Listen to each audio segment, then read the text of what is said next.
You're tuned in to Agriculture Today, and we start our Friday show with a grain market update. And as always, we're joined with K-State grain economist Dan O'Brien. Dan, thanks for joining us today. Thank you, Shelby. I appreciate it. Dan, kicking off the conversation with what are futures looking like? Well, start out with the one crop that's showing the most strength. At this time, soybeans have been in a somewhat of a trend higher, had been trading around $13 even. Closed on Thursday. The January contract did at 13.28 and a fourth. One thing that people will see is that we've rolled over now from the November contract being the lead contract, since we're now in that delivery period for November beans. We now consider the January the contract that elevators are pricing off of, and are considering or are making their basis adjustments from. So soybeans have been moving up, and we may talk about this later. Some dry either too wet or too dry, depending on what part of South America you're in. So still a long ways to go. The market's not panicking by any stretch, but still you have weather conditions in South America affecting a little bit, right?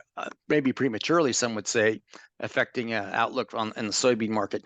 Corn prices just kind of still closed on Friday at four. Well, let's see here. Yeah, at 470, and I think that has to do with anticipation of next week's USDA WASDE report, probably showing not lower corn yields, but equal to or higher yields. There was one farmer driven survey that came out. I think it was from StoneX, actually. You can say their name. They put this out in public, stating that they thought yields were up a little bit from their month ago numbers. Of course, they came in I think about 175 or so a month ago. USDA came in 173, so they went up to 175 and a half. So does USDA go up a half a bushel? So you kind of gauge all that. But anyway, that expectation is there. And going back on the soybeans, there's also the expectation probably that the U.S. soybean number, in terms of yields and production, probably, well, very likely to get scaled back yet. So as we sit here, one week from a major report coming out, you've got anticipation of more supplies coming in on the corn and feed grain market. For corn anyway, and then and lower supplies for soybeans, and the markets kind of reflecting that.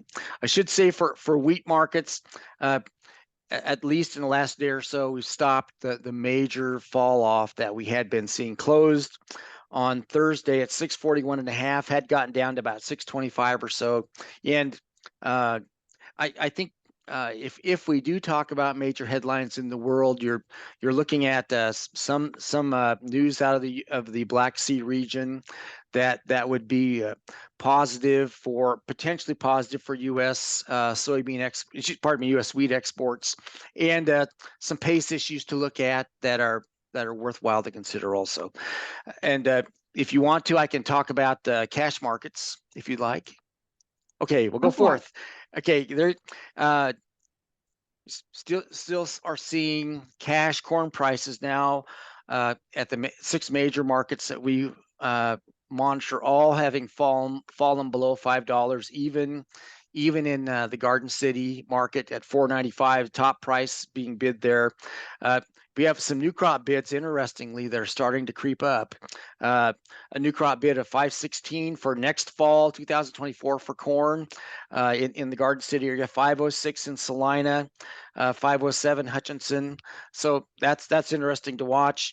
Again, grain sorghum based on, although it's choppy, pretty strong export demand. So you've got pretty strong grain sorghum prices. Again, in the Topeka market, corn price $4.53, the grain sorghum price $4.95, $4.70 in Salina for corn, $5.15 for grain sorghum. So and similar differences in the Hutchinson market and elsewhere. So pardon me. So we see what export demand, once it kicks up, once it kicks in, what it can do. And again, China, main buyer, taking that in for domestic. There's a domestic uh, product, alcohol product is name I always forget how to pronounce, that they produce, and a lot of Chinese buyers coming in and coming after that to secure supplies. Apparently, learns from our good friend Guy Allen that apparently U.S. grain sorghum makes a better product than Australian grain sorghum for this one thing that they brew. So that's a positive for us, I guess.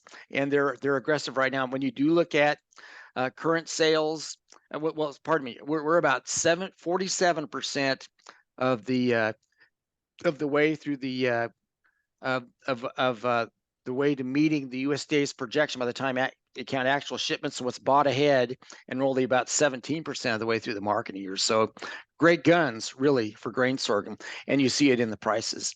Soybean prices, as we've rolled over, it's interesting to watch how that's handled at different elevator locations. Strongest bids in the state out of Hutchinson, a bid of 1303. Other places across the state, all more like low of 1218 up to about 1278 in Salina and Hutchinson. Again, out to the west, a little bit weaker down the southeast corner. So that's so soybeans are as they are, but so this run up that's happening a little bit with the potential, depending on what happens to that WASDE report coming out next Thursday at the 9th, that we'll see if that lends more strength. And for wheat prices, in most of the strongest prices that we see across the state, cash prices: Salina 622, Topeka 617, 621 in Hutchinson. But then when you look at the Columbus, Garden City, and Colby area, you're closer to the 560 to 583 area. New crop bids, that's probably where the game's at right now in terms of seeing what the market will offer producers in an enticement to plant. Of course, some would say we're outside the back end of that window, but for what remains to be seeded, top bids: Topeka 637, Hutchinson 637, 627 in Salina, 617 Garden City, 607 in Colby. So whereas the cash bids in some of those areas fallen below 6, new crop bids holding up somewhat okay. And I think someplace out in here, the domestic industry, domestic millers probably start to become concerned, about low prices and how they think farmers might react to them, and what they'll see in terms of U.S. wheat acreage and U.S. wheat production next year. The idea being that what's happening now with wheat coming charging out of the Black Sea area, both Russia and Ukraine through Europe, to affect world markets, it may not always be there. One drought, and you could see pretty easily build a scenario that if we have a short crops happening in the Black Sea region, and we come looking for a buffer of supplies from the U.S. in 2024, well, if we cut back our acres a lot, then you really tighten things up here domestically. So that's, I guess, I'm an economist. They pay me to worry and think about these future scenarios, but I do wonder about the other shoe falling in the wheat market if we cut back U.S. acres too much. And Dan, you hinted at a few major headlines or market headlines that are taking place right now, but there are a few more that you want to mention to producers.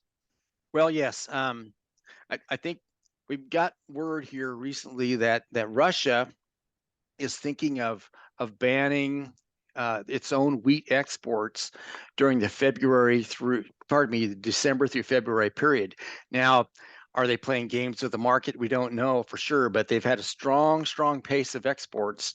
And if Russia, which has been dominating the wheat market, would stand back from their shipments, then it puts pressure upon all these other buyers to come in, and all these other sellers, pardon me, to make up the difference. And again, we have dry conditions in Australia. The U.S., we're looking at cutting back our production. Dry conditions in parts of Europe. Too much water down in Australia. Pardon me, in Argentina. So again, I don't want to just imagine a scenario that could work. But if Russia, such a dominant force in the wheat market, cuts back to some degree their shipments, then that makes waves. So that's a big thing to consider. And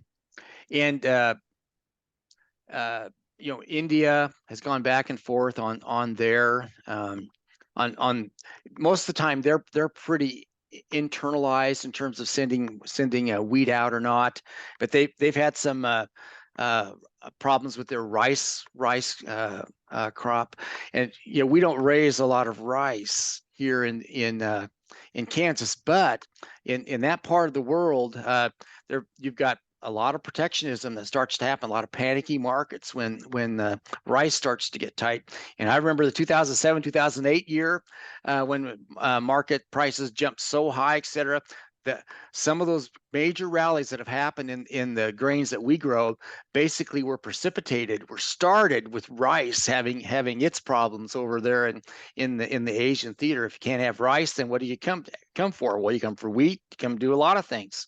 So that's also something to watch. And also, it sounds like that the UN brokered trade corridor that had been protected in Turkey involved, et cetera. It sounds like that's not going to be extended. And now the Ukraine, through its own military, is establishing its own corridor for moving grain out of the country. And really, I guess, bravo for the Ukrainians that they're not relying on, that they're able to provide their own security in that situation. So I guess you've got some of those stories, and there's a bunch more that are all coming in. If we were to go on and talk, we talk about how it's pardon me, El Nino is affecting different parts of South America differentially, but let's save that one for another day. And Dan, as we wrap up today's conversation and bring it just a little bit closer back to home, what is the harvest progress like? Yes, in Kansas, the last numbers we had showed corn at about just approaching 90% done. So now with the drier weather we've had, it's probably getting all that much closer to almost all done.